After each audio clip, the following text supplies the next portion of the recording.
میرے معزز مسلمان بزرگوں، عزیز بھائیوں اور امت مسلمہ کی مقدس ماں اور بہنوں،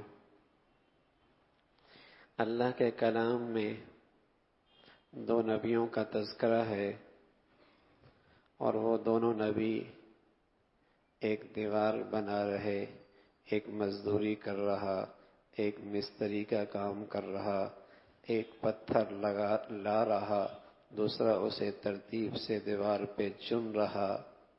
وَأَمَّا الْجِدَارُ فَكَانَ لِغُلَامَيْنِ يَتِيمَيْنِ فِي الْمَدِينَةِ وَكَانَ تَحْتَهُ كَنْزٌ لَهُمَا۔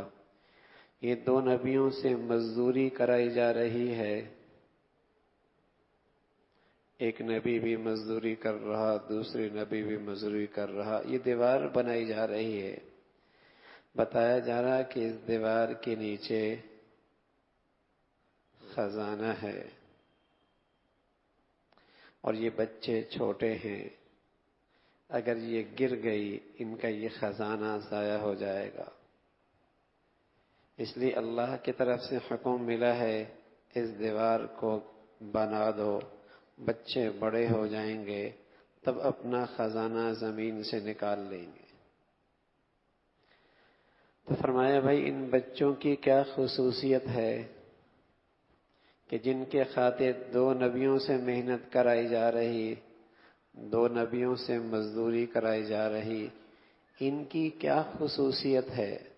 تو بتایا وَكَانَ أَبُوهُمَا صَالِحًا، ان کے والد بڑے نیک تھے۔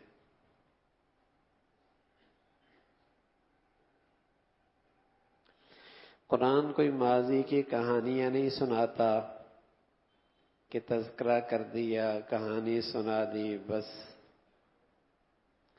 قرآن ہدایت کی کتاب ہے، قرآن ہدایت کی کتاب ہے، ماننے والوں کو، پڑھنے والوں کو سبق دیتا ہے کہ نیکی کبھی پرانی نہیں ہوا کرتی، نیکی کبھی پرانی نہیں ہوا کرتی، نیکی کبھی ضائع نہیں ہوا کرتی، نیکی کبھی بھلائی نہیں جاتی، نیکی اپنا اثر نسلوں تک دکھاتی ہے۔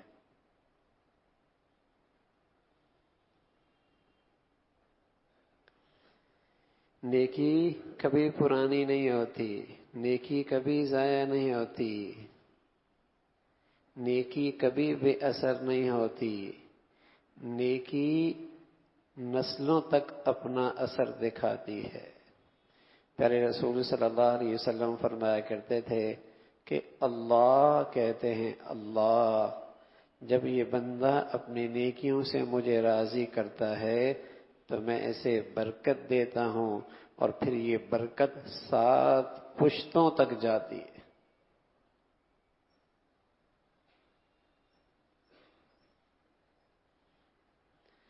وَكَانَ أَبُوهُمَا صَالِحًا۔ میرے عزیزو، آج نیکی کی قدر و قیمت دل و دماغ سے نکل چکی ہے، اس لیے نیکیوں کا ذوق شوق نہیں رہا۔ دولت کی قدر و قیمت دل و دماغ میں رچی بسی ہے، اس کے لیے بڑا ذوق شوق نظر آتا۔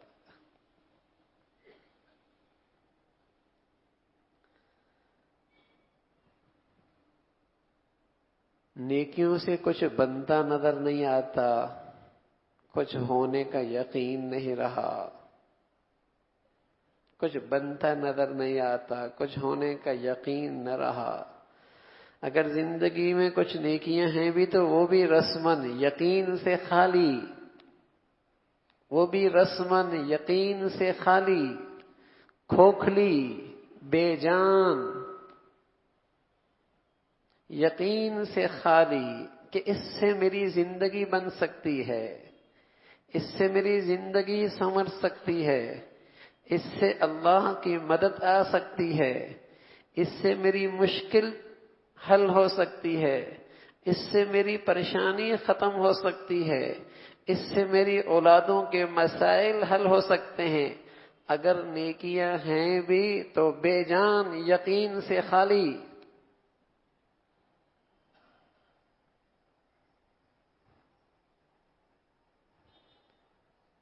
نہ دعاؤں میں وہ یقین رہا، نہ نماز حاجت میں یقین رہا، نہ صدقے میں یقین رہا، نیکیوں میں یقین ہی ختم ہو گیا۔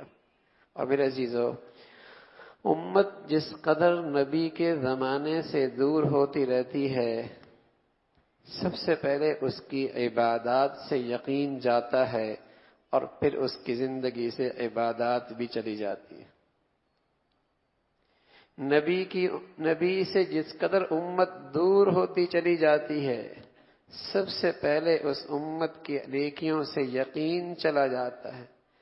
کریں نہ کریں برابر، کر لیا تب بھی کیا ملنا، نہ کر لیا تب بھی کیا نقصان ہونا۔ جب یہ کیفیت ہوتی ہے تو ایک وقت کے بعد نیکیاں بھی ختم ہو جاتی ہیں۔ اگر کچھ رہ بھی جائیں وہ مجبور ہے، رسمن ہے، ایک روایت چلی آ رہی ہے، اس کے چھٹ جانے کا کوئی زیادہ نقصان کا اندیشہ کوئی نہیں، اور اس کے کر لینے پر کسی نفع کا یقین کوئی نہیں۔ تبھی تو ایک ہی گھر میں باپ پڑھ رہا ہوتا ہے، بیٹا نہیں پڑھ رہا ہوتا، بیوی پڑھ رہی ہوتی ہے، بیٹی نہیں پڑھ رہی ہوتی، شوہر پڑھ رہا ہوتا ہے، بیوی نہیں پڑھ رہی ہوتی، بیوی پڑھ رہی ہوتی ہے، باپ شوہر نہیں پڑھ رہا ہوتا۔ وجہ وہی ہے، ورنہ ایسا تھوڑی ہوتا ایک میٹھا کھا رہا ہو، ایک زہر کھا رہا ہو، ایک اے سی میں بیٹھا ہو، ایک آگ کے انگاروں میں بیٹھا ہو، ایسا تو نہیں ہوتا۔ اس لیے کہ وہاں ان چیزوں کی تاثیر کا یقین ہے۔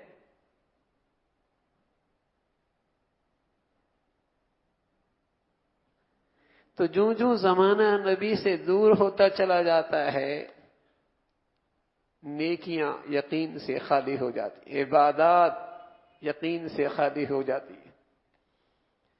کر لیا تو کیا ہونا ہے، نہ کر لیا تو کیا ہوگا۔ وَأَمَّا الْجِدَارُ فَكَانَ لِغُلَامَيْنِ يَتِيمَيْنِ فِي الْمَدِينَةِ وَكَانَ أَبُوهُمَا صَالِحًا۔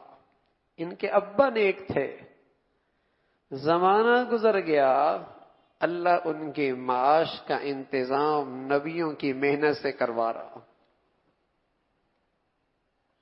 زمانہ گزر رہا ہے، نبیوں سے محنت ہو رہی ہے۔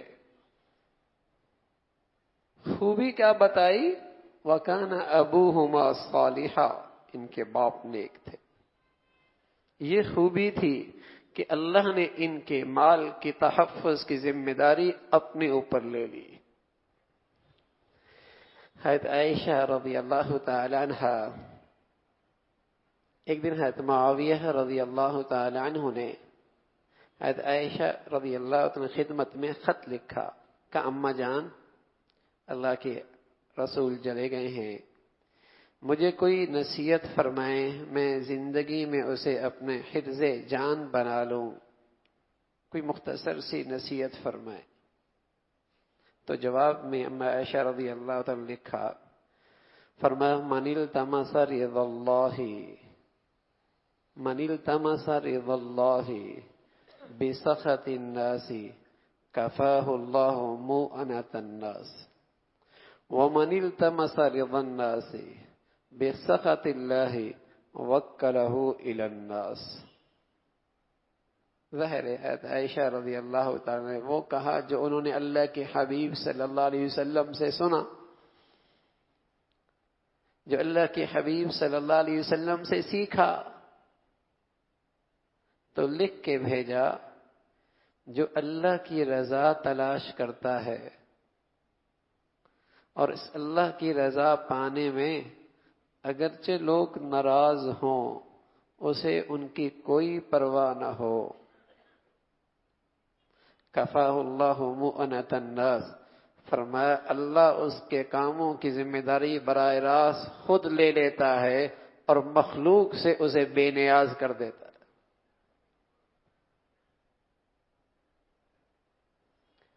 من التمس رضا اللہ بسخط الناس کفاہ اللہ مؤنۃ الناس، جو اپنے اللہ کی رضا کے در پہ ہو، اس کی تلاش میں لگ جائے اور اسے لوگوں کی ناراضگی کی فکر نہ ہو، میرا اللہ مجھ سے راضی ہو جائے، تو اللہ اس کے کاموں کی ذمہ داری براہ راست خود لے لیتے ہیں، لوگوں سے اسے بے نیاز کر دیتے ہیں۔ وَمَنِ الْتَمَسَ رِضَى النَّاسِ بِسَخَطِ اللَّهِ وَكَّلَهُ إِلَى النَّاسِ، اور جو لوگوں کی رضا جوئی میں لگا رہے اور اسے اپنے خالق اور مالک کی ناراضگی کی کوئی فکر نہ ہو،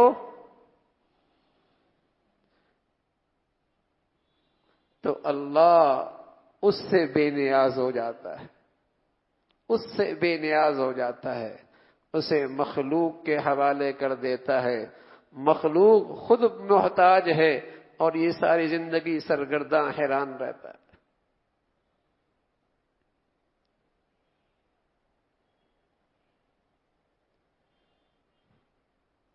نیکی سے بھی زندگی بنتی ہے، اپنی نہیں نسلوں کی بنتی ہے۔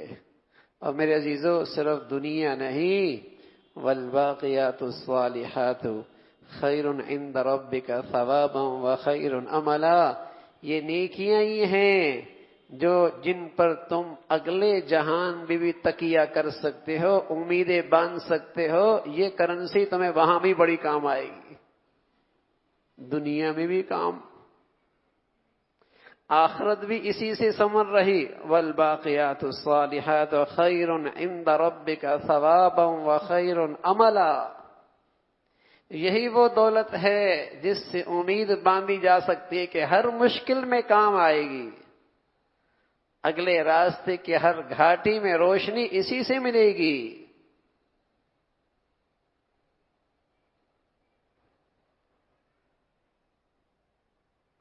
تو میرے عزیزو، نیکی سے زندگی بنتی ہے۔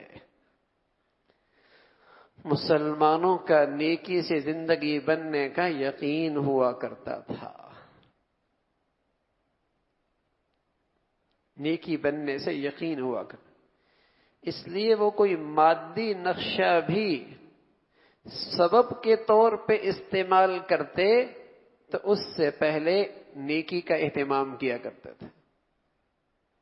مسنون دعا پڑھا کرتے تھے، صلاۃ الحاجت پڑھا کرتے تھے، دعاؤں کا اہتمام ہوتا تھا، صدقہ کر دیا کرتے تھے، کسی کی بھلائی کر دیا کرتے تھے، کسی کے ساتھ کوئی خیر خواہی کر دیا کرتے تھے، تاکہ جو میں کام کرنے جا رہا ہوں اس نیکی کی برکت سے اس میں آسانی ہو جائے۔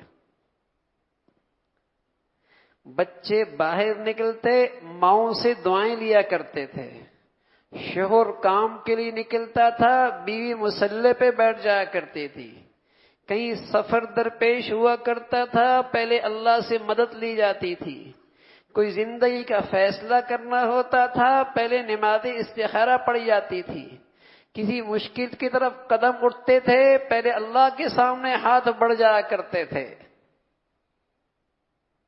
نیکی پر اتنا بھروسہ تھا کہ اس کی زندگی کا آغاز ہی نیکی سے، اس کے کام کاج کی ابتدا ہی اللہ کی طرف متوجہ ہونے سے۔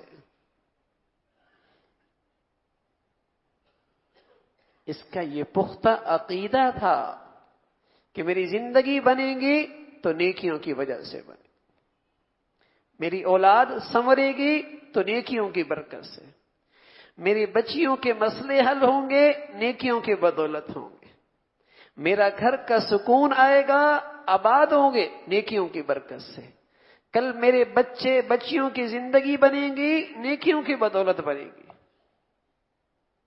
اس کا یقین تھا، اس لیے مادی نقشے ایک ضرورت کے درجے میں استعمال کیے جاتے تھے، لیکن اس ہر نقشے سے پہلے اللہ کی طرف رجوع ہوا کرتا تھا، ہر نقشے سے پہلے اللہ کی طرف رجوع ہوا کرتا تھا۔ اللہ کے حبیب صلی اللہ علیہ وسلم نے خود بھی ہر موقع پہ نیکی کا عمل بتایا۔ بازار میں جا رہا ہے، دکان بعد میں کھولے گا، دفتر میں بعد میں بیٹھے گا، بازار کی دعا پہلے سکھائی، اور فرمایا جب شام کو بازار سے نکلے جو کمی کوئی پیشی تیرے لین دین میں ہوئی صدقہ دے دے تاکہ وہیں معافی تلافی ہو جائے اور تیرا آج کا کمانا مبارک ہو جائے. ترغیب دی اللہ کے حبیب صلی اللہ علیہ وسلم نے. کسی کام پہ جا رہا ہے استخارہ کر لے، کوئی مشکل پیش ہے حاجت پڑھ لے، اللہ کی ناراضگی کا ڈر ہے صدقہ دے دے، مریض کو ہسپتال لے کے جا رہا ہے وداؤ مرضاکم بصدقہ، صدقہ دے کے علاج کرانے کا انتظام پہلے کر لے. وَاسْتَقْبَلُوا أَمْوَاجَ الْبَلَاءِ بِالدُّعَاءِ وَالتَّضَرُّعِ، کسی مصیبت کا ڈر اور خوف ہے دعاؤں کے لیے اللہ کے سامنے ہاتھ اٹھا لے، آنے والے مصیبتوں میں رکاوٹ آ جائے گی. ہر قدم پہ نیکی کی طرف متوجہ کیا. اور آج میرے عزیزو، پہلے ان نیکیوں سے زندگی بننے کا، اللہ کی مدد اور نصرت کا یقین اٹھا، آج ان کا ذوق شوق ہی ختم ہو گیا. کہ پہلے یقین اٹھا کہ کر لیں گے تو کیا ہونا ہے، نہیں کر لیے تو کیا ہوگا. بے یقینی کی کیفیت میں دعا ہے، بے یقینی کی کیفیت میں نماز حاجت ہے، بے یقینی کی کیفیت میں صدقہ ہے، اور آہستہ آہستہ وہ عبادات ختم ہوتی جا رہی ہے.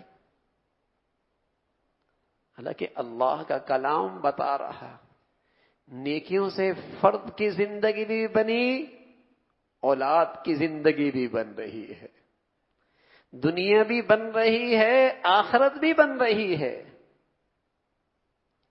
اذ قالت الملائکہ یا مریم ان اللہ اصطفاکی وطہرکی واصطفاکی علی نساء العالمین یا مریم اقنتی لربکی واسجدی وارکعی مع الراکعین. مریم نبیہ نہیں تھی، ہاں ولیہ تھی. حضرت مریم نبیہ نہ تھی، ولیہ تھی. اور آج ہر بیٹی بہنا اس کے پاس ہے یہ صلاحیت کہ وہ نیکیوں کی بدولت اللہ کی ولیہ بن سکتی ہے. آج بھی اللہ کی ولایت کا دروازہ کھلا ہوا، ہر مرد اللہ سے قرب ولایت کا درجہ پا سکتا ہے. فرمایا تجھے اللہ نے تیری نیکیوں کی وجہ سے چن لیا، اور جب تیری نیکیوں کی وجہ سے چنا، زمانہ تجھ پہ تہمت اور بہتان باندھ رہا ہے. یا اخت ہارون ما کان ابوک امرأ سوء وما کانت امک بغیہ. یا اخت ہارون ما کان ابوک امرأ سوء وما کانت امک بغیہ. تیرا باپ ایسا نہیں، تیرا ماں ایسا برا نہیں، تو یہ کیا تماشا بچے کو لے کے آ گئی، نہ تو نے شادی کی، نہ تیرا میاں، نہ تیرا رشتہ ہوا، یہ بیٹا کہاں سے آیا؟ ساری دنیا تہمت پہ ٹوٹ پڑی، تند و تیز جملے برسنے لگے.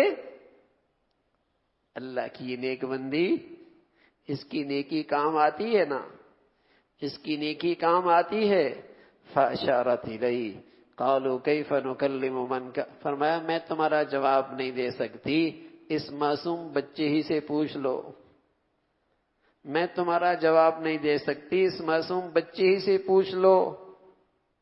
وہ اور غضبناک ہوئی ہے کہ بچہ بولنے کا ہے، دودھ پی رہا بچہ یہ بولے گا.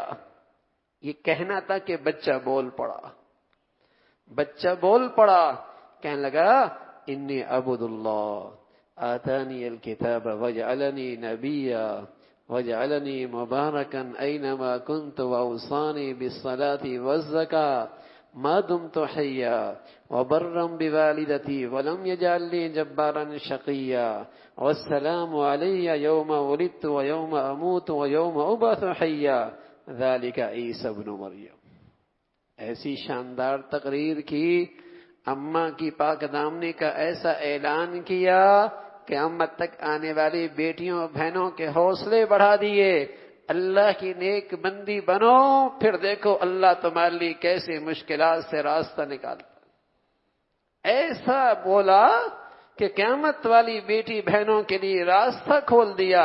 اللہ کی بنو، پھر اللہ تمہارے لیے راستہ کیسے نکالتا۔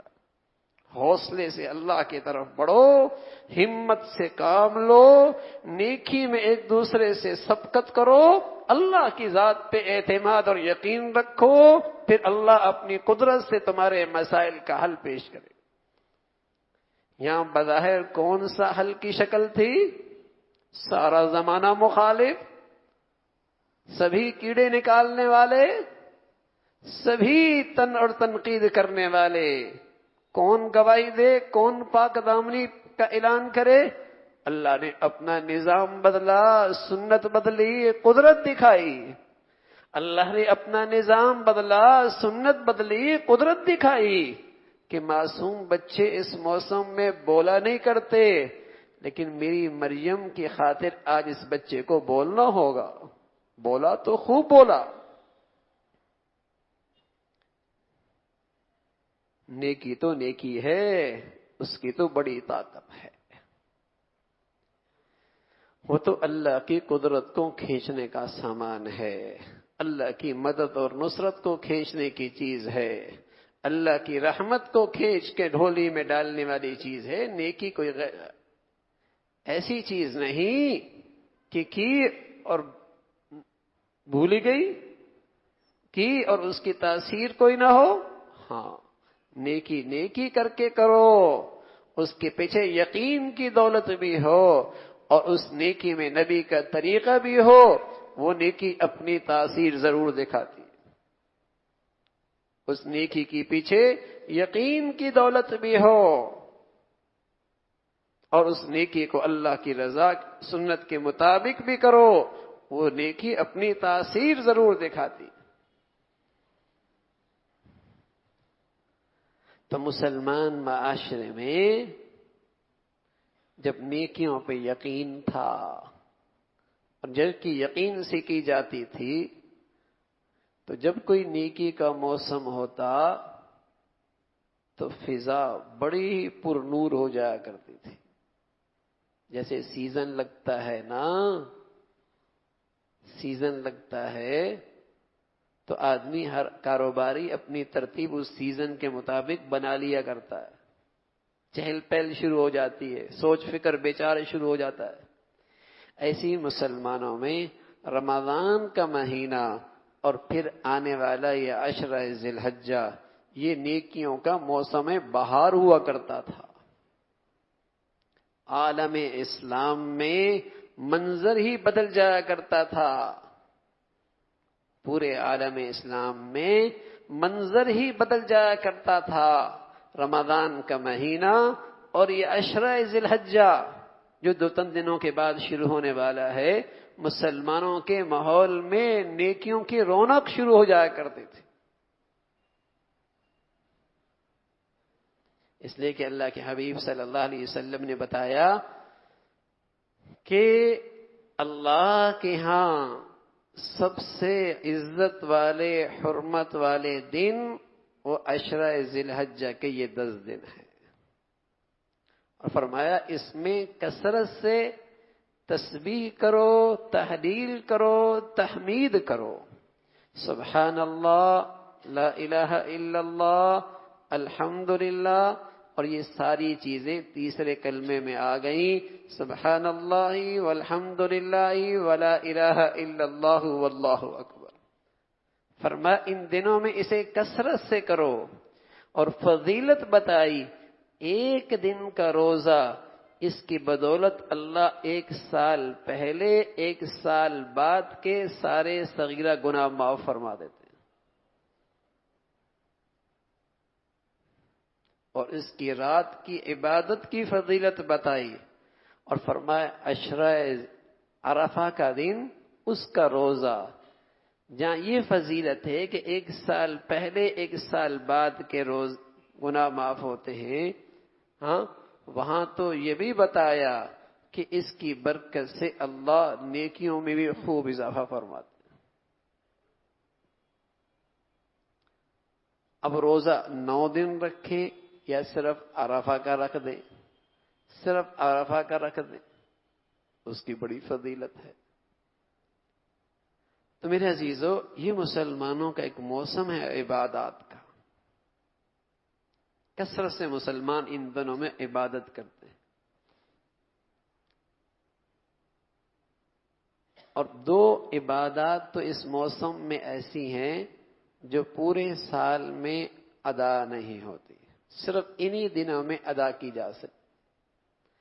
ایک حج کی عبادت اور دوسری قربانی کی عبادت۔ آپ سارے سال مینا چلے جائیں، عرفات چلے جائیں، شیطان کو پتھر مارتے رہیں، کچھ بھی نہیں ملنا، لیکن ان مخصوص دنوں میں کریں گے بڑا اجر ہے۔ آپ سارے سال بکرے ذبح کرتے رہیں، گائیں ذبح کرتے رہیں، اونٹ کرتے رہیں، لیکن جو ثواب قربانی کا ان دنوں میں ہے وہ پورے سال میں نہیں مل سکتا۔ آپ علیہ الصلوۃ والسلام نے فرمایا، جو اللہ کی رضا کے لیے ان 3 دنوں میں قربانی کرتا ہے، جتنے اس جانور کے اوپر بال ہوتے ہیں اللہ اس کے نامہ اعمال میں اتنی نیکیاں لکھ دیتے ہیں۔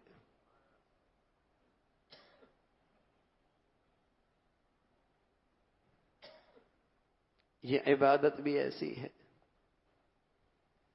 پھر اس موسم میں خوب مسلمان، جیسے مسلمان حج کو جاتا ہے احرام باندھتا ہے،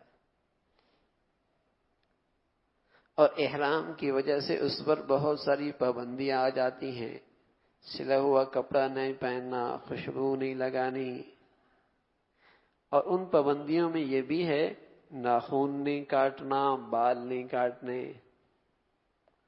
تو 10 ذی الحجہ سے پہلے مسلمان اپنے بال، اپنے ناخن صاف کر لیتے ہیں، چاہے وہ حج کو نہیں بھی جا رہے، تاکہ اس 10 ذی الحجہ میں یہ بھی بال نہ کاٹیں، ناخن نہ کاٹیں۔ وہ جو بیت اللہ کے اطراف میں اللہ کے عشاق پھر رہے ہیں، یہ اطراف میں عالم میں رہنے والے مسلمان اپنی ان جیسی کچھ مشابہت اختیار کر لیتے ہیں کہ جو رحمت کی بارش ان پہ اتر رہی ہے ہم اس سے محروم نہ ہوں۔ یہ ان کی مشابہت اختیار کرتے، یہ اس کی تیاری کر لیتے ہیں 10 ذی الحجہ سے پہلے، اور پھر اس 10 کے اندر بال بھی نہیں کاٹتے، ناخن بھی نہیں کاٹتے جنہوں نے قربانی کرنی ہوتی ہے۔ پھر وہاں لبیک اللہم لبیک اس کے تذکرے ہوتے ہیں، لیکن کچھ اللہ کی عظمت کے کلمات ایسے ہیں جو سب کے لیے ضروری قرار دیے، اور فرمایا عرفہ کی فجر سے لے کر اور ذی الحجہ کی 13 کی عصر تک، یہ 5 دن ہر نماز کے بعد اللہ اکبر لا الہ الا اللہ واللہ اکبر وللہ الحمد، اس کو مسلمان زور زور سے پڑھتے ہیں۔ مردوں پر ہر نماز کے بعد اس کا پڑھنا 1 مرتبہ واجب اور با آواز بلند۔ مفتی شفیع صاحب رحمۃ اللہ علیہ فرمایا کرتے تھے کہ اللہ کو یہ پسند ہے کہ ان کلمات کے ذریعے شوکت اسلام کا اظہار ہو، پوری مسجد گونج جائے، ان کلمات کے ذریعے پوری مسجد گونج جائے۔ اور یہی وجہ ہے کہ عید الاضحیٰ میں جب مسلمان مسجد عید کے لیے آتے ہیں تو ان کلمات کو بآواز بلند پڑھتے ہوئے آتے ہیں۔ ان کلمات کا پڑھنا مردوں کے لیے واجب، عورتوں کے لیے بھی واجب۔ ہاں، عورتیں آہستہ آواز سے پڑھیں گی، لیکن ان کے لیے بھی 1 مرتبہ پڑھنا واجب ہے۔ مردوں کے ہاں تو یہ ہوتا ہے کہ اگر بھولی بھی جائے تو مسجد میں کوئی نہ کوئی زور سے پڑھ لیتا ہے، یاد آ جاتی ہے، لیکن عورتوں کو بھول جاتا ہے، غفلت ہو جاتی ہے۔ تو انہیں چاہیے کہ جہاں نماز کی جگہ اس کے لکھ کے رکھیں تاکہ یاد رہے، بھولے نہیں۔ تو یہ خاص عبادت کا موسم ہے، خاص عبادت کا موسم ہے۔ کہ نیکیوں کا سیزن آ گیا، نیکیوں کا خاص موسم آ گیا، اور نیکیوں سے اللہ نے اس کی زندگی سنوارنی ہے، آخرت سنوارنی ہے۔ نیکی پرانی نہیں ہوتی، ضائع نہیں ہوتی، وہ اپنی تاثیر ضرور دکھاتی ہے۔ آج طاقت کی دوائی کا اثر مانتے ہیں، طاقت کی دوائی کا اثر مانتے ہیں، آج مسلمان نیکیوں کی تاثیر نہیں مانتا۔ نیکیوں کی بھی اپنی طاقت اور تاثیر ہے، بلکہ اللہ والوں کو کبھی دیکھیں جنہوں نے زندگی نیکیوں میں گزاری ہے، ہم نے تو ان کا بڑھاپا دیکھا ہے، جن کی عمریں 90 سال ہیں، 95 سال ہیں، 80 سال ہیں، یقین جانیں ہڈیاں کمزور ہو گئیں، جسم کمزور ہو گئے، لیکن زندگی بھر جو انہوں نے نیکی کی ہے، اس کی برکت سے ان کی عقل بھی سلامت ہے، دانش بھی سلامت ہے، حافظہ بھی سلامت ہے، اور دین کے کاموں کے اندر بھی جڑی ہوئی ہے۔ کیا چیز ہے بھائی؟ سوائے اس کے ہمیں کچھ نظر نہیں آتا کہ وہ نیکی کی طاقت آج انہیں چلا رہی، اور آج بھی ان کی زندگیوں میں تہجد کے وقت 4 سپارے 5 سپاروں کی تلاوت کا معمول۔ ایسا نہیں کہ نیکیاں کوئی ضائع ہو جائیں۔ حضرت اکرمہ رضی اللہ تعالیٰ فرمایا کرتے تھے کہ جسے اللہ بڑھاپے کے موسم میں کثرت سے تلاوت کی توفیق دے دے اور زندگی بھر اسے وہ معمول میں بنائے رکھے، وہ بڑھاپے کے جس موسم میں جا پہنچے گا اس کی عقل و دانش سلامت رہے گی، اور گناہوں کے اثرات بھی ہم دیکھ رہے ہیں، اس کے اثرات بھی دیکھ رہے ہیں، نہ حافظہ رہا، نہ ذہانت رہی، کچھ بھی نہیں، بلکہ آج کے جوان وہ زندگی سے مایوس، آج کی بچیاں وہ زندگی سے مایوس، اور یہ بوڑھا اس کے چہرے پہ اس بڑھاپے میں بہار، یہ بوڑھا اس بڑھاپے کے اندر بھی مطمئن، یہ چہرے پر اطمینان، یہ زندگی میں حوصلہ، یہ کیا چیز ہے؟ اس کے پیچھے یہی نیکی کی طاقت ہے۔ یہ زندگی کی مایوسی، یہ ڈپریشن، یہ زندگی کی مایوسی، اس کے پیچھے کیا ہے؟ یہ نیکیوں سے خالی زندگی ہے،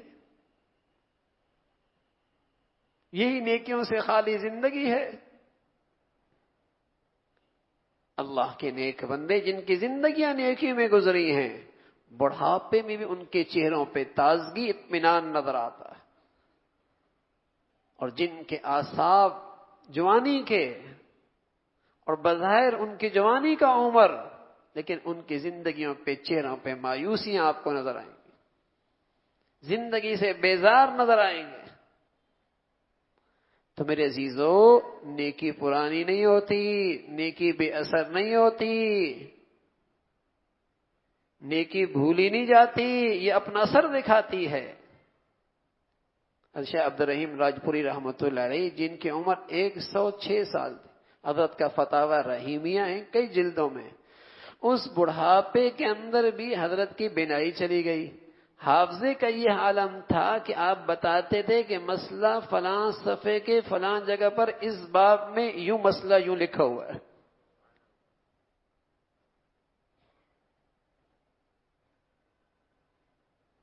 نیکی کی اپنی تاثیر ہے۔ تو میرے عزیزو، ہمیں تو اس موسموں کی قدر کرنی چاہیے، ذوق شوق ہو، جہاں تھوڑے وقت میں اللہ بہت کچھ دینا چاہتا ہے، اور سچ ہے یہ سب اللہ کے نوازنے کے بہانے ہیں۔ کچھ راتیں ایسی رکھ دی، کچھ دن ایسے رکھ دیے، کچھ گھڑیاں ایسے رکھ دی کہ کمائی جائیں میرے بندے۔ پیارے نبی کے صدقے اس امت کو نوازنے کا ایک انداز ہے کہ تھوڑے وقت میں کمائی زیادہ ہے۔ تو میرے عزیزو، اس میں عبادات کی کثرت ہو، ذوق شوق ہو، اور قربانی کی روح اللہ ہمیں نصیب فرما دے، قربانی کی روح اللہ ہمیں نصیب فرما دے۔ فلما بلغ معه السعي قال يا بني إني أرى في المنام أني أذبحك فانظر ماذا ترى۔ فلما بلغ معه السعي، جب بچہ انگلی پکڑ کے چلنے کے قابل ہو گیا، کچھ ساتھ تعاون اور مدد کے لیے تیار ہو گیا۔ جب تک چھوٹا تھا تو ماں باپ خدمت کر رہے تھے، اتنا بڑا ہو گیا کہ اب وہ کام کرنے کے کچھ قابل ہو گیا، اب اللہ کی طرف سے امتحان آیا، فرما ان ہؤلاء لبلاء عظیم، بہت بڑا امتحان، بہت بڑا امتحان آ گیا۔ انی ارا فی المنام انی اذبحک فانظر ماذا تری، بیٹے میں دیکھ رہا ہوں کہ تجھے میں ذبح کر رہا ہوں۔ نبی کی خواب سچی، نبی کی خواب اللہ کا حکم، بیٹے کے سامنے اپنی بات پیش کی۔ سبحان اللہ، کسی کی طرف دین کی بات پیش کرنے کا سلیقہ بھی یہی ہے کہ اس انداز سے پیش کرو کہ سامنے والا اس پر آمادہ ہو جائے، پتھر نہ مارو، طنز نہ کرو، اسے برانگیختہ اور تشدد پہ آمادہ نہ کرو، حتی الامکان اس انداز میں پیش کرو کہ سامنے والے کے لیے قبول کرنا آسان ہو۔ انی ارا فی المنام انی اذبحک فانظر ماذا تری، سبحان اللہ۔ ابراہیم علیہ السلام، پھر بیٹی بھی اسماعیل علیہ السلام، کہنے لگے ابا جان افعل ما تؤمر، آپ وہ کریں جو اس کا آپ کو حکم ملا ہے، آپ وہ کریں جس کا آپ کو حکم ملا ہے۔ آج لوگ جانوروں کے قربانی پر عقل کے گھوڑے دوڑاتے ہیں کہ معاشی نقصان ہو جائے گا، مادہ مر جائے گا تو نسل ختم ہو جائے گی، ان کی عقلیں ختم ہو گئی ہیں کہ جانور ذبح ہوں گے تو معاشی نقصان ہوگا، مادہ مر جائے گا تو نسلیں ختم ہو جائیں گی، یہ عقل کے گھوڑے دوڑا رہے۔ لیکن یہاں بیٹے کو ذبح کرنے کی بات ہو رہی، مجالے چوں چرا فلما اسلما، باپ بھی بیٹا بھی دونوں نے اللہ کے حکم کو تسلیم کر لیا۔ نہ یہ کہا کہ بیٹے کے ذبح کرنے سے کیا فائدہ، دنیا کی کسی معزز سلطنت میں ایسا حکم آج تک کوئی نہیں کہ باپ اپنے بیٹے کو اپنے ہاتھ سے قتل کر دے۔ اس کی حکمت کیا، اس کے پیچھے فلسفہ کیا، اس کے فوائد کیا، اس کی حکمتیں کیا، اس کی مصلحتیں کیا، کچھ نہیں پوچھا۔ فلما اسلما، باپ بیٹا دونوں نے سر جھکا لیا، وَتَلَّهُ لِلْجَبِينِ، اور انہیں لٹا دیا پہلو کے بل۔ آج جانور ذبح کرتے ہوئے بھی سوچتا ہے کہ جانور ذبح کرنے کے بجائے کسی کی شادی کروا دینا، بھائی کسی اسپتال کی تعمیر میں پیسہ لگا دینا، کسی مسجد میں لگا دینا، یہ بھی تو انسانیت کی خدمت ہے۔ اے میرے عزیزو، قربانی کی روح ہی تو یہی ہے کہ کچھ سمجھ میں نہیں آ رہا، فائدہ، حکمت، مصلحت، لیکن اللہ کے حکم کے سامنے بیٹے کے گردن پہ چھری چلا دو۔ یہی تو ہے کہ اپنے سارے جذبات پہ چھری چلا دو، اس کی حکمتیں، مصلحتیں سمجھ میں آئیں یا نہ آئیں، اللہ کے حکم کے سامنے اپنے جذبات پہ چھری چلا دو۔ خون تو مطلوب نہیں، گوشت تو مطلوب نہیں، فوائد، دنیاوی فوائد تو مقصود نہیں، وہ تو اللہ کا قرب مقصود ہے کہ بس وہ راضی ہو جائے، اس کی خاطر چھری چلا رہا ہوں، وہ راضی کرنا مقصد ہے اسے۔ اور ہمارا ایمان ہے جب دھرتی پہ نیکی ہوا کرتی ہے تو رب کی رحمتیں ہوا کرتی ہے۔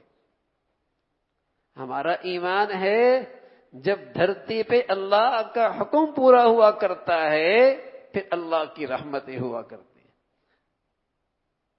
بکری ہے نا، بکری 6 مہینے میں 7 مہینے میں 2 بچے دیتی ہے، کبھی 1 بچہ دیتی ہے، کوئی بکری ہوتی ہے جو 3-4 بچے دے دے، اور کتیا 7 بچے 8 بچے 12 بچے دیتی ہے، اتنے بچے دیتی ہے۔ اور بکرے کتنے ذبح ہوتے ہیں، کتنے ذبح ہوتے ہیں، ہر روز لاکھوں ذبح ہوتے ہیں، پھر قربانی میں کروڑوں ذبح ہوتے ہیں، لیکن آج بھی اس کی نسل میں برکت ہے۔ کتیا کے بچے کہاں جاتے ہیں؟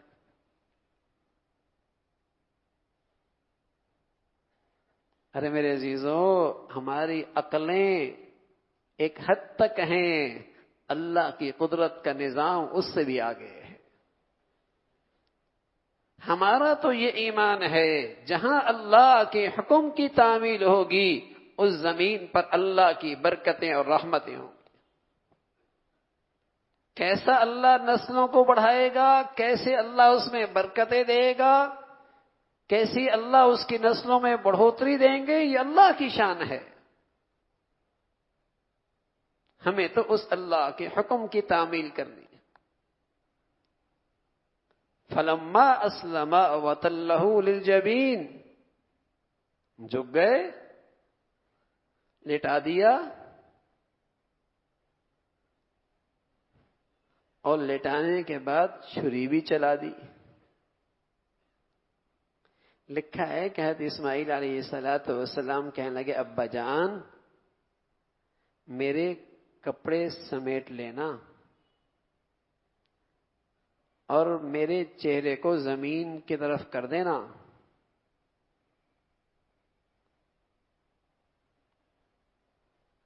کپڑے سمیٹ لینا، کہیں کپڑوں پہ خون کے داغ دھبے لگیں تو میری اماں کے لیے ناقابل برداشت نہ ہو جائیں۔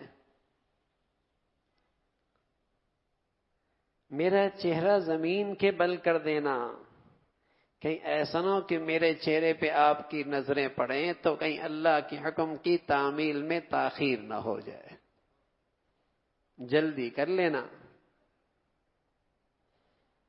باپ ذبح کرنے کے لیے تیار، بیٹا ذبح ہونے کے لیے تیار۔ ارے میرے عزیزو، زمین و آسمان نے یہ منظر بھی دیکھا ہے، مینا کی زمین نے یہ منظر بھی دیکھا ہے کہ اللہ کی خاطر جو سالہ سال کے بعد جو اولاد ملی اور چلنے کے قابل ہوئی تو اس کے نام پہ آج قربان ہو رہی ہے۔ کیا رب سے وفاداری ہے؟ کیسی رب سے وفاداری نبھائی جا رہی ہے؟ اللہ کی خاطر اولاد کے گردن پہ چھری۔ اپنے آپ کو ذبح کرنا آسان ہے، اولاد کو ذبح کرنا اس سے بھی زیادہ مشکل ہے۔ آدمی اپنی جان کو خطرے میں ڈال کر اولاد کی جان بچاتا ہے، خود گرمی سردی برداشت کرتا ہے، اولاد کو گرمی سردی سے بچاتا ہے، خود بھوک برداشت کرتا ہے، بچوں کو کھلاتا ہے، خود تکلیف اٹھاتا ہے، بچوں کو بچاتا ہے تکلیف سے۔ یہاں آزمائش آنی پڑی، امتحان ہے، اسے ذبح کر لو۔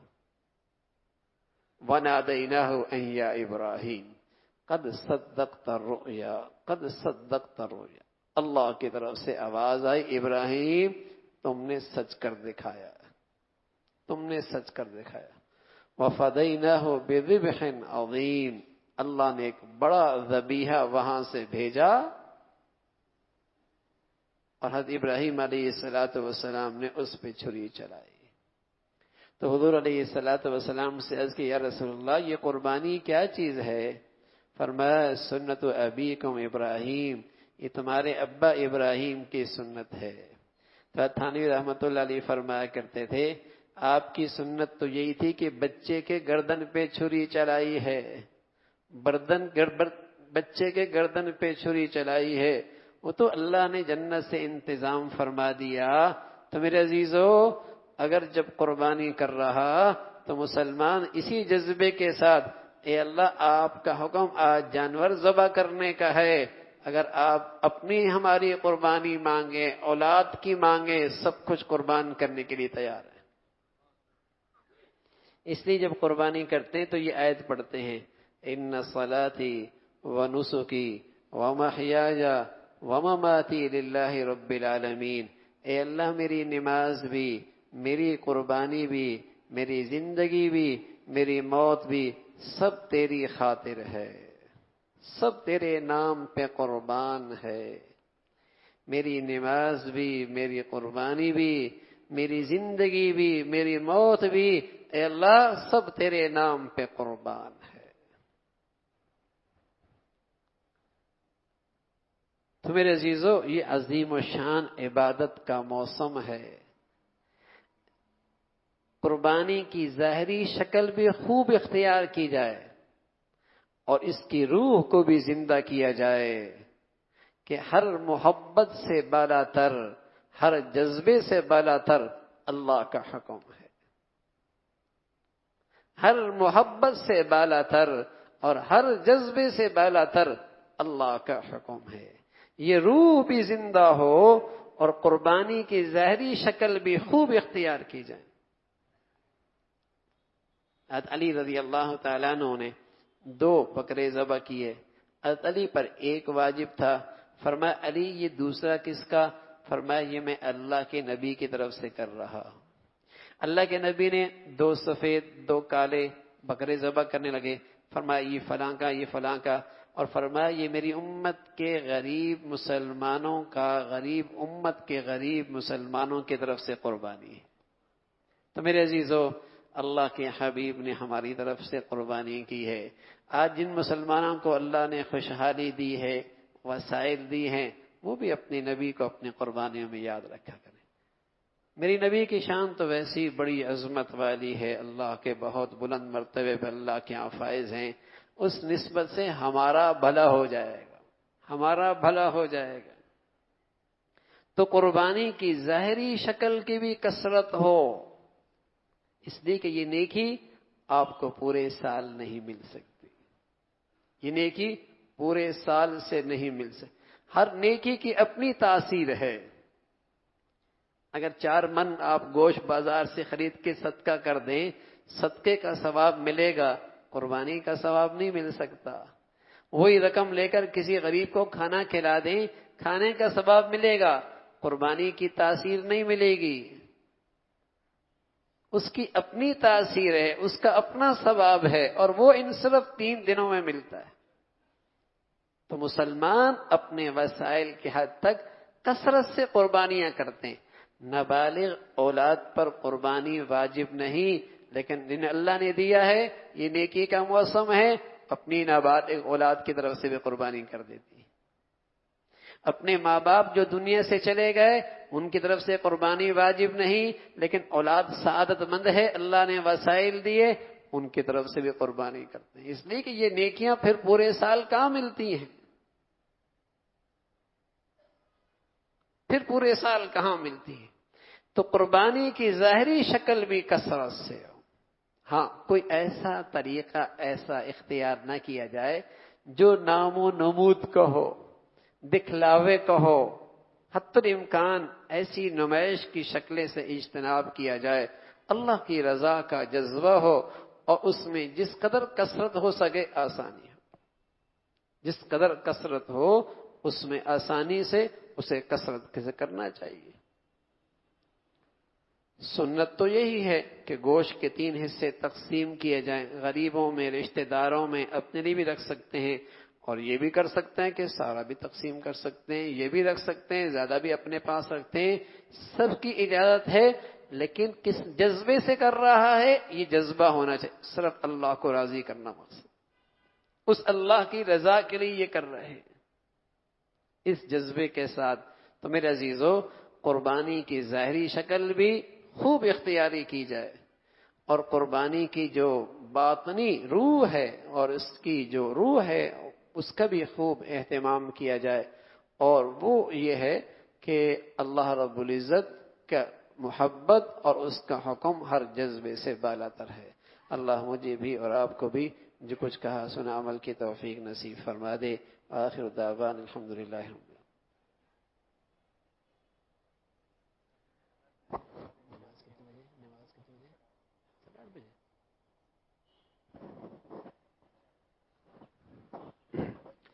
اچھا، اگلے اتوار کو بیان نہیں ہوگا اور اس سے اگلے اتوار کو بھی نہیں ہوگا، ان 2 اتواروں میں بیان نہیں ہوگا۔ انشاءاللہ پھر تیسرے اتوار میں جو غالباً 4 تاریخ کو اتوار آ رہا ہے، انشاءاللہ اس میں بیان ہوگا۔ 2 اتواروں میں بیان نہیں ہوگا، انشاءاللہ جو 4 تاریخ کو اتوار آ رہا ہے اس میں انشاءاللہ بیان ہوگا۔ الحمدللہ رب العالمین والصلاة والسلام علی سیدنا محمد وعلی آلہ واصحابہ اجمعین۔ لا الہ الا اللہ الحلیم الکریم سبحان اللہ رب العرش العظیم۔ نسألك موجبات رحمتك وعزائم مغفرتك والغنیمة من كل بر والسلامة من كل إثم۔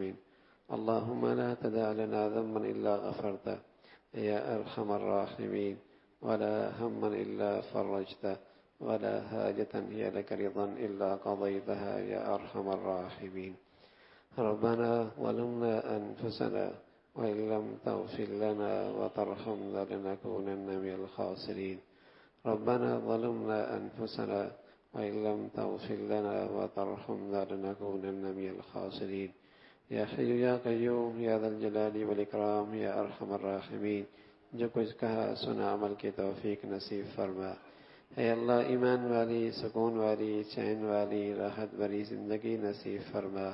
اے اللہ اپنے فضل سے تمام حاضرین حاضرات کے لیے ایمان کی زندگی اختیار کرنا آسان فرما۔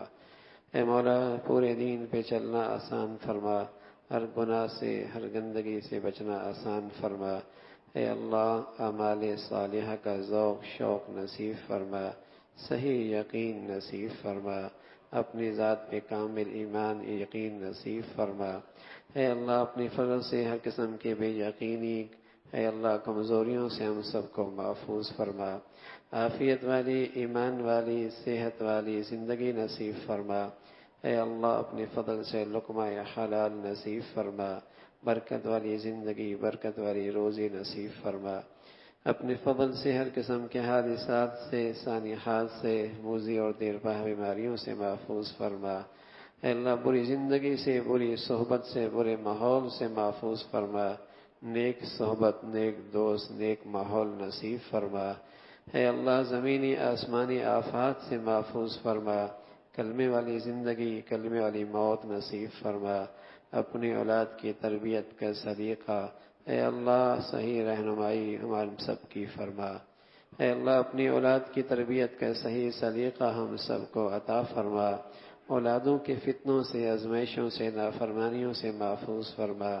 ہمیں اپنے گھروں کا ماحول 100% دین کے مطابق ڈھالنے کی توفیق نصیب فرما۔ اے اللہ ہمیں اپنے خوشی غمیوں میں اپنے پیارے حبیب صلی اللہ علیہ وسلم کے پیارے طریقے زندہ کرنے کی توفیق نصیب فرما۔ مولا جو بچیاں گھروں میں ہیں، ماں باپ کے لیے اس فریضے کی ادائیگی میں آسانیاں پیدا فرما۔ اے اللہ جو بچیاں گھروں میں جا چکی ہیں تو ان کے گھروں کو محبت اور تقوی سے آباد فرما۔ اے اللہ ٹوٹ پھوٹ کو ختم فرما، انتشار کو ختم فرما، محبتوں کو عام فرما۔ مولا کریم ایمان کی ہدایت کی فضاؤں کو عام فرما۔ ہماری زندگیاں صلاحیتیں اپنے فضل سے اس کے لیے قبول فرما، ہماری اولادوں کو قبول فرما۔ اے اللہ ساری امت مسلمہ کے حال پہ رحم فرما، سارے دنیا کے مظلوم مسلمانوں کی مدد اور نصرت فرما۔ اے اللہ جو بھی جہاں کہیں بھی تیرا دین کا کام اخلاص سے کر رہے، اے اللہ تو ان کی عظمت، محبت، قدر نصیب فرما، ان کی محنت کو قبول فرما کر دین کو سربلندی نصیب فرما۔ اے اللہ مساجد کی، مدارس کی، مکاتب کی، علماء کی حفاظت فرما۔ اے اللہ انہیں اپنوں کی حماقت سے، غیروں کی سازشوں سے محفوظ فرما۔ اہل اسلام کو نیک صالح قیادت نصیب فرما۔ اے اللہ ہمارے وطن عزیز کو امن اور سلامتی کا گہوارہ بنا، اسے اندرونی بیرونی خطرات سے محفوظ فرما، یا دین کا بول بالا فرما۔ اے اللہ جو مسلمانوں کو دین سے، اہل دین سے، اہل مساجد مدارس سے دور کرنے کی سازشیں کر رہے، مولا تو انہیں بھی ہدایت نصیب فرما۔ اے اللہ جو مسلمانوں میں نفرتوں کا بیج بو رہے، ان کے شر سے اہل اسلام کی حفاظت فرما۔ مولا کریم اپنے فضل سے، اپنے کرم سے ہمارے ملک پہ رحم فرما، ہمارے شہر پہ رحم فرما، ہم سب کے حال پہ رحم فرما۔ اے اللہ ہم سب کے حال پہ رحم فرما۔ اے اللہ جو مسلمان جو حرمین میں، حرم مسجد نبوی، مسجد حرام میں حادثے کے موقع پہ شہید ہوئے، اے اللہ اپنے فضل سے ان سب کے درجات کو بلند فرما، ان کے متعلقین کو صبر جمیل نصیب فرما، اور جو لوگ زخمی ہیں اے اللہ انہیں عافیت والی جلد صحت نصیب فرما۔ مولا کریم اپنے فضل سے انہیں عافیت والی جلد صحت نصیب فرما، اور شہداء کی قبروں کو منور فرما، آخرت کے درجات کو بلند فرما، ان کے متعلقین کو صبر جمیل نصیب فرما، اور اپنے غیب کے خزانے سے ان کے لیے تسلی کا سامان پیدا فرما۔ اے مولا کریم دنیا بھر سے جو حجاج بیت اللہ کے اطراف میں اکٹھے ہو رہے، ان کے لیے اس فریضے کی آسانیاں پیدا فرما، مشکلات کو آسان فرما، ان کا یہ فریضہ قبول فرما۔ اے اللہ یہ فریضہ ان کا یہ قبول فرما۔ اے اللہ مسلمانوں کو ہر قسم کے حادثات سے، سانحات سے محفوظ فرما۔ مولا کریم اپنی رحمت کا معاملہ فرما، شفقت کا معاملہ فرما، مولا کریم رحم کا معاملہ فرما، اپنی مدد اور نصرت کا معاملہ فرما۔ ربنا تقبل منا انك انت السميع العليم وتب علينا انك انت التواب الرحيم، وصلى الله على سيدنا محمد وعلى آله واصحابه اجمعين برحمتك يا